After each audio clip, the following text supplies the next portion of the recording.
Andeha ho fantaharantsika ny famantaran'ora teo amin'ny Ntaolo Malagasy. Ny amin'ny 12 alina no antsoina hoe misasak'alina. Amin'ny ray sasany maraina mitrena omby lahy, amin'ny 2 maraina maneno sahona, amin'ny 2 sasany maraina mivoaka goaika, amin'ny 3 maraina maneno akoho, amin'ny 3 sasany maraina maneno fitatra, amin'ny 4 maraina mazava ratsy, amin'ny 4 sasany maraina mivolo mazoto, amin'ny 5 maraina mivoha olona, amin'ny 5 sasany maraina mipoaka andron-dolo,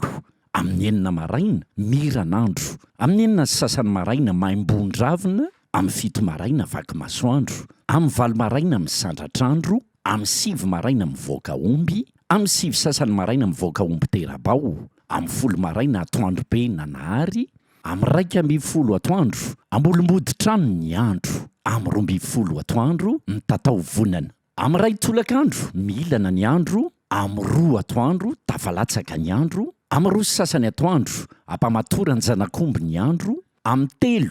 ampitotombary ny andro, amin'ny 3 sasany tolakandro ambavavosoko ny andro, amin'ny 4 tolakandro tafapaka ny andro, amin'ny 4 sasany tolakandro mody omby terabao,